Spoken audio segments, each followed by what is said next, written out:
দিতে হবে, পরিশোধ করতে হবে, এই ধরনের অঙ্ক বললে আমাদেরকে আগে মুনাফা বের করতে হবে। কারণ আসলের সাথে মুনাফা যোগ করলে আমি পাবো তোমাকে আমি কত টাকা দিব। তোমাকে দেখো আমি একটা কথা বলি, ভালো করে একটু মনোযোগ দাও। তোমাকে আমি বললাম যে 20 টাকা একটি কলম কিনলাম, এই কলমটা আমি বিক্রি করব, কিংবা তোমার কাছে আমি বিক্রি করলাম, তোমাকে আমি বললাম তোমার কাছে টাকা নেই, তুমি আমাকে বললা যে আমি 1 বছর পরে টাকা দিব। আমি তোমাকে বললাম 1 বছর পরে আমাকে 25 টাকা দিতে হবে। এই যে দেখো তো, আসল আর মুনাফা দুইটা এক জায়গায় করে আমি পাইলাম যে 25 টাকা। মুনাফা আসল পাইলাম কত? 25 টাকা। তাহলে আমাকে আগে মুনাফাটা বের করতে হবে। আমি কত টাকা মুনাফা দিলাম? আমি তোমাকে মুনাফা দিলাম কয় টাকা? 5 টাকা। এই 5 টাকাটা আমার বের করতে হবে। তাহলে তুমি পরিশোধ করলা কত টাকা? 25 টাকা। তাহলে 25 টাকা যে তুমি পরিশোধ করলা, সেটার জন্য তোমাকে আগে মুনাফা বের করতে হবে, যে তুমি কত টাকা মুনাফা দিছো। তারপরে আসল ছিল কত টাকা? 20 টাকা। সেই 20-এর সাথে ওই 5 যোগ করলা, 25 টাকা। তার মানে অঙ্কটার দিকে একটু তাকাও। আমাকে বলছে কোনো ব্যাংক থেকে আসলের ওপর, অর্থাৎ যে টাকা আসল ছিল তার উপরে 8% মুনাফায়, আবার বলি ভালো করে মনোযোগ দাও, আমাকে বলছে ব্যাংক থেকে আসলের উপর 8% মুনাফায়, আসল যেটা ছিল তার উপরে 8% মুনাফায় 5 বছরের জন্য 15,000 টাকা ঋণ নেওয়া হলো। আবার বলি 5 বছরের জন্য 15,000 টাকা ঋণ নেওয়া হলো। আমাকে বলছে 5 বছর পর কত টাকা পরিশোধ করতে হবে, পরিশোধ করতে হবে, দিতে হবে। তার মানে তোমাকে আগে মুনাফা বের করতে হবে। তাহলে মুনাফার সূত্র কি? মুনাফার সূত্র হচ্ছে আসল গুণ মুনাফার হার গুণ সময় ভাগ 100। তাহলে আমরা আগে দেখে নিব এখানে কি কি দেওয়া আছে। দেখো এখানে মুনাফার হার দেওয়া আছে 8%। তাহলে আমরা লিখবো সমাধান, মুনাফার হার দেওয়া আছে কত? 8%। তারপরে বলছে 5 বছরের জন্য, তাহলে সময় দেওয়া আছে 5 বছর, তাহলে সময় দেয়া আছে 5 বছর। তারপরে বলছে 15,000 টাকা ঋণ নেওয়া হলো। তাহলে 15,000 টাকা ঋণ নিছি মানে কি? এটা আসল। তাহলে আসল সমান কত? 15,000 টাকা। আসল পাইলাম 15,000 টাকা। আমাদেরকে বলছে কত টাকা পরিশোধ করতে হবে। তাহলে পরিশোধ করতে হবে, এটা বের করতে গেলে আমাদের আগে মুনাফা বের করতে হবে। তাহলে আমরা লিখবো আমরা জানি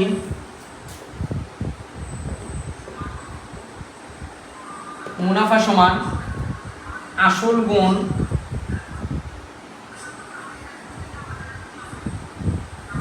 মুনাফার হার গুণ সময় ভাগ কত? সময় ভাগ 100। আচ্ছা এখানে আসল কত ছিল? আসল ছিল 15,000 টাকা।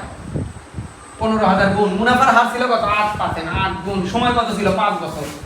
আচ্ছা এটাকে আমি ভাগ করবো কত দিয়ে? 100 দিয়ে। কত সহজ একটা কাটাকাটি। দেখো আমি কি করবো, এখানে 2টা শূন্য এখানে 2টা শূন্য কেটে দিব। লব হরের শূন্য কাটাকাটি দেওয়া যায়।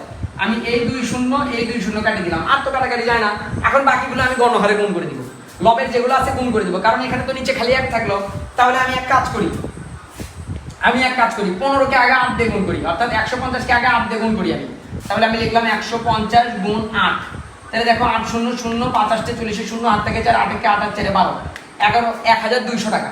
এই 1200কে আমি আবার 5 দিয়ে গুণ করবো। তাহলে 5 দিয়ে যদি আমি গুণ করি তাহলে 2 শূন্য বসে গেল, 5 বাম কত? 60। তার মানে আমি কত? 6,000 টাকা কি নিয়েছিলাম? 6,000 টাকা আমি মুনাফা দিয়েছিলাম। 6,000 টাকা আমি কি দিয়েছিলাম? মুনাফা দিয়েছিলাম। ভালো করে বলি, ভালো করে মনোযোগ দাও। এখানে আমি 6,000 টাকা কিভাবে পাইলাম একটু মনোযোগ দাও।